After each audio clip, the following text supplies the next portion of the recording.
Hey guys, Blind Dive Reviews doing another comic review. I know, right? I'm starting to get on a roll here. This time I'm doing the Gwenverse. And yes, I have all the variant covers, which you'll see in the thumbnail. Gotta say I like the variant covers. Granted, a lot of them are the same pose, just with different outfits, but you know, I like it. I like the uniformity of it all. Anyway, let's jump into the comic. This is Gwenverse issue 1, and the writer is Tim Seasley. The artist is Jody. I'm not even going to try to pronounce your last name, so I apologize. The colorist, I didn't know that was a word, is Federico Blee? It's B-L-E-E. Take that as you will. Once again, I'm sorry if I mispronounce any of their names. Please don't come for me in the comments. And the letterer, that's a word. Anyway, VC's Ariana Maher. M-A-H-E-R. Maher. I hope I pronounced that right. So, quick synopsis. This takes place, spoilers alert if you guys haven't been caught up with Ghost Spider or Spider-Gwen, however you want to pronounce her name. I call her Spider-Gwen because it says so on the cover. Anyway, Spider-Gwen has been going to college not in her dimension of Earth 65? 64? I think it's 65. But been going to college on Earth 161, home of mainstream Peter Parker, Spider-Man, Miles Morales. Don't really know why. But she does. She has a interdimensional goober that allows her to do so. It's a fun word. Anyway.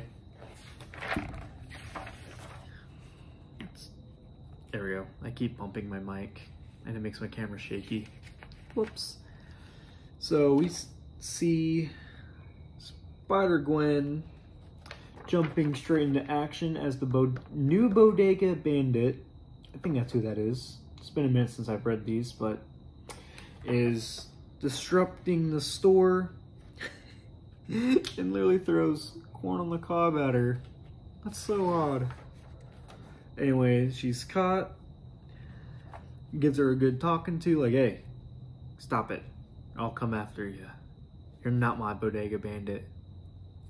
You're not gonna replace him, because her current Bodega Bandit, last I know of, is in the hospital. Could be wrong. Anyway, Mary Jane is upset that she missed band practice yet again. She goes home and her father's upset that she's on the news again. Typical teenage drama. Anyway, like I said, she goes to a portal to go to to go to college. But anyway, and then something happens. This takes place at the edge of time, many, many years from now is what it says. And we are introduced to this pop star known as Finale. Finale? Finale. I'm gonna go Finale because it has some flair to it.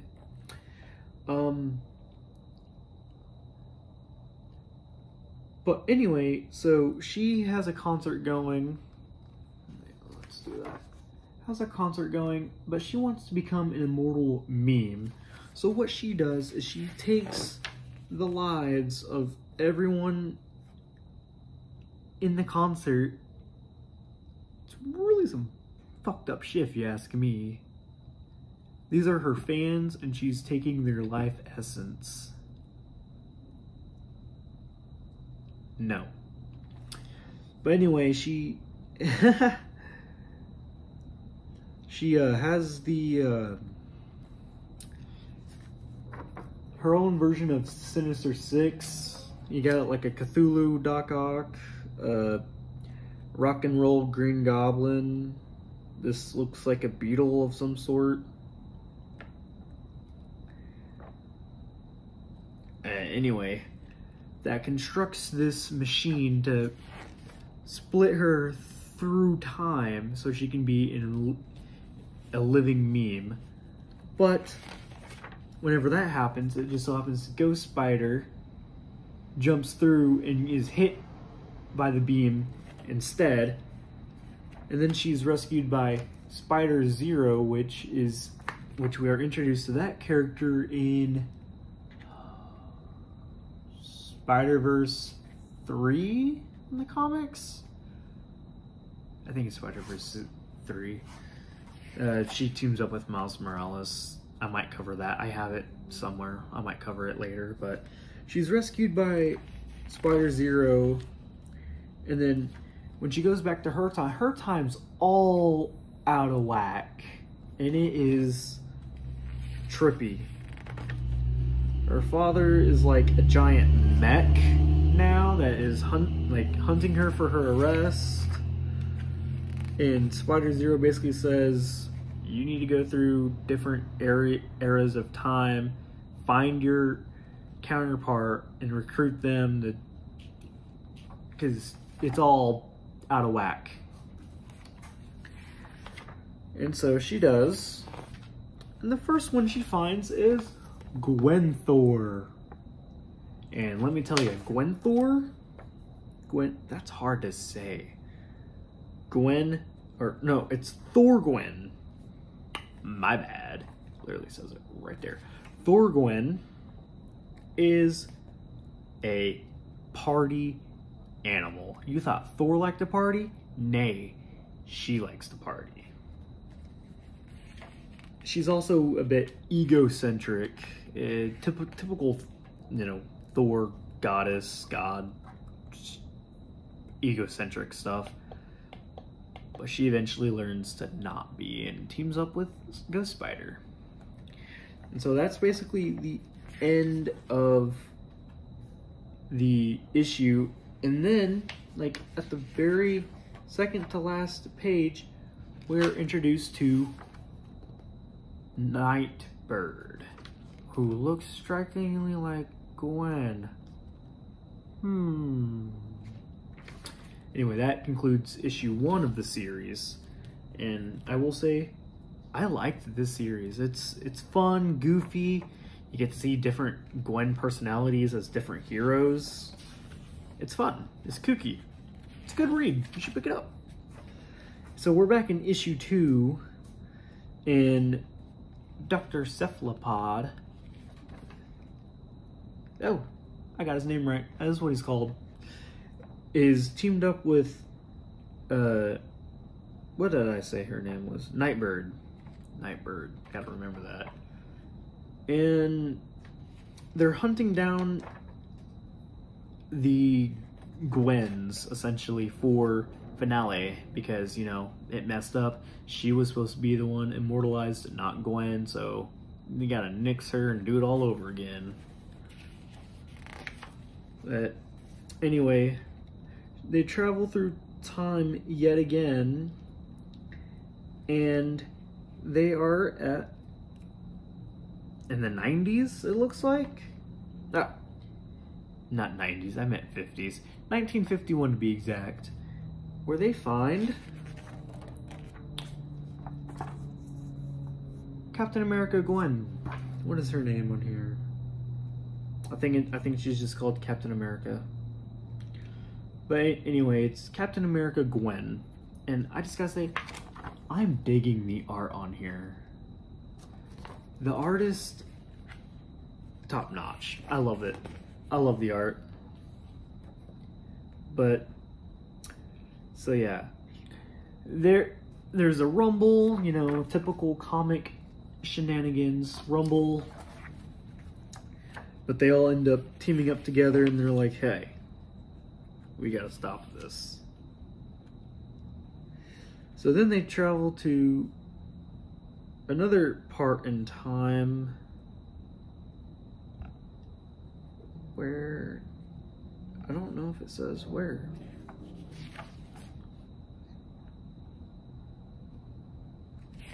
No, it doesn't say where yet. But they travel forward in time, and then they meet Gwenverse, who has a pretty badass costume, if you ask me. Like, can I get a Gwenverse cosplay? No? Okay. Just a thought for any of you cosplayers out there. It's a pretty rad costume. I like the yellow and black with the hood. Anyway, she is the aggressor of Gwen's personality. So they're not just different Gwens, they also embody different aspects of Gwen's personality. Gwen, however you want to pronounce it, is her party, egocentric self. Captain America Gwen is her modest, brave self. And Gwenverse is her aggressive side. Yeah. Anyway, and then Finale's team comes and attacks the group of Gwens, and Gwenverse actually gets stabbed through the abdomen there by Roachman 2099. Roachman. Because everyone's gotta have a gimmick, right?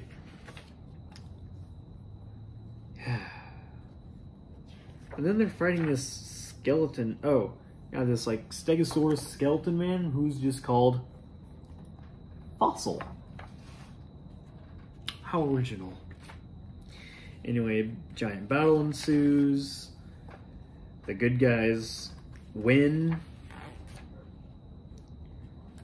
And Gwenverse gets revenge on Roachman and stabs him through the chest. Or abdomen. Or to be thorax, since he's a roach. I'll say thorax. But, yeah.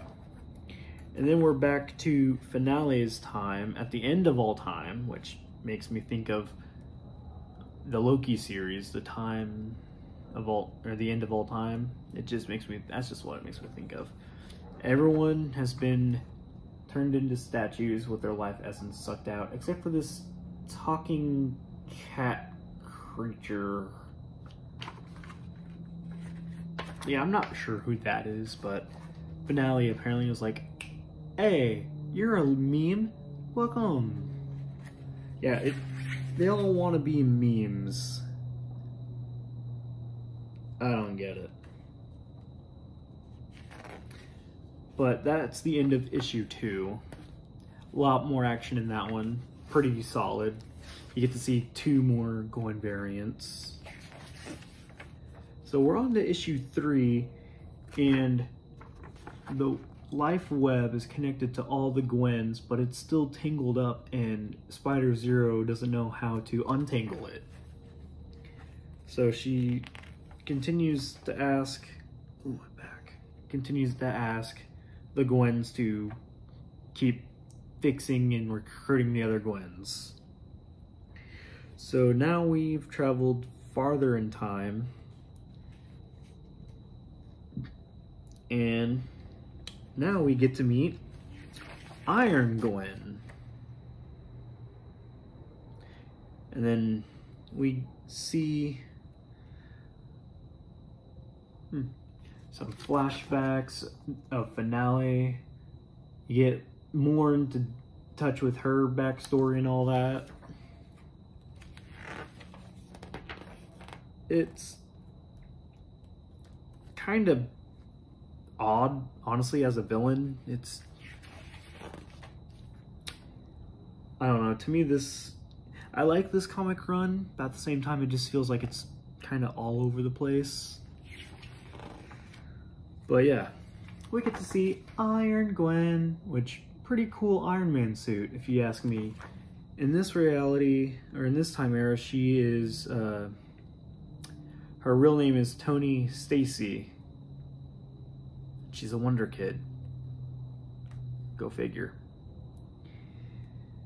And then when they recruit her, they are attacked by 2 more of Finale's lackeys. You get this rocker Green Goblin, and then I'm not for sure who that chick is, but she seems like trouble. Anyway, more battling ensues. Iron Gwen suit malfunctions and zaps Thor-Gwen. And Thor-Gwen is just laughing, saying, "Ha, it's not the best you have, knave." But, you know, in a girlish voice, I don't have one. But, and what's hilarious is Iron Gwen is able to pick up Mjolnir, still having all the properties of Thor and all that. And then here we're introduced to the Green Goblin of this time with Iron Gwen. Pretty tragic. He becomes that because the Gwenverse triggered him and triggered a reaction within him, causing him to do that. And so he and the Rocker Goblin team up and kidnap, or not kidnap, but take to safety Iron Gwen. But then all that changes when Iron Gwen, or when that goblin realizes that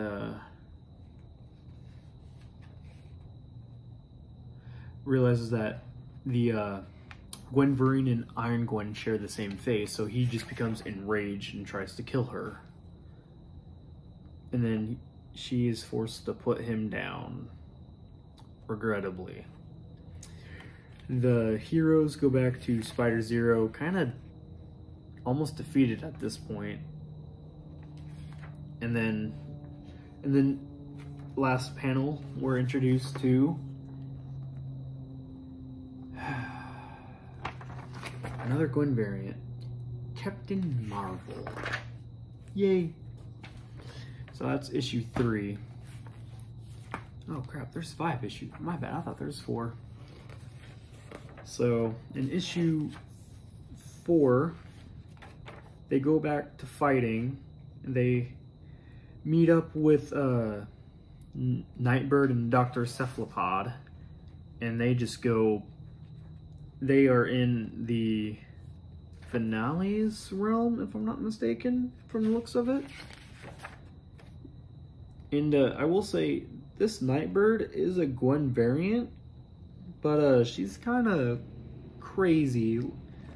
Looks like she said she ingested some goblin serum and just kind of went batshit crazy. She was the sidekick of Nighthawk in her reality, so she's not a time-displaced Gwen. She's an actual variant from another dimension Gwen. All real silly stuff. Anyway, we're introduced to the Captain Marvel Gwen. She saves a man who's about to walk off a building. I believe he's upset about it.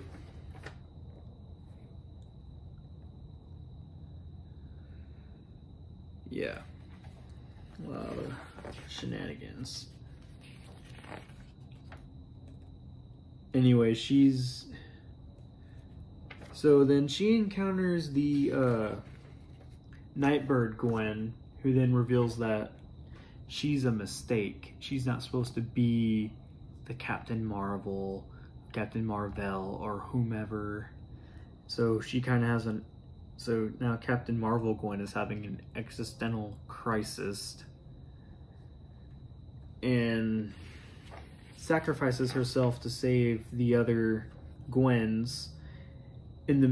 While that's happening, Ghost Spider and Nightbird are fighting. Some of Spider-Gwen's symbiote suit gets on Nightbird Gwen because they share the same or similar DNA, so it probably mistook her as another Gwen, even though she is, and it ended up curing her of her goblin madness. So now she's gonna fight with the other Gwens. After realizing, hey, I know Finale's plan. I think I know how to stop her. So now they all team up, and I just gotta say, Spider-Zero is like really struggling here with the web. The web that connects them all. Like, she's like breaking down in tears. Like, it looks like she's in pain. Anyway, so in the last panel, the Gwens go to Finale. So now for the finale. See what I did there? The Gwens get their asses handed to them, needless to say. Finale just seems uber strong and impossible to beat, but then main Gwen, they're called the Gwenvengers. That's cute. The Ghost Spider has a thought to go back in time before she was able to get all this power and defeat her there, which, you know, is no big issue here. So they do that, they fight, and then she knocks Finale out, revealing to her to be an old woman. Wow, Gwen. Beating up the elderly? Not cool. And then Finale basically tells Spider-Gwen her tragic backstory and all that, and then fixes everything. But then leaves her with a phrase that Finale's mom passed down to her, and she decided to pass it to Gwen.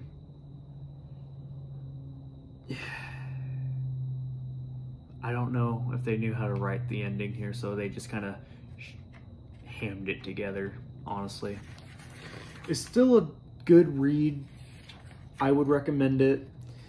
Everything goes back to normal with Gwen, and she even puts what Finale told her into the song with the Mary Janes. And then she goes back to being the one and only Gwen. The end. So that was the Gwenverse. What a wild roller coaster that was. I enjoyed it, and if you guys want to read it, I just gave you the bare bones version.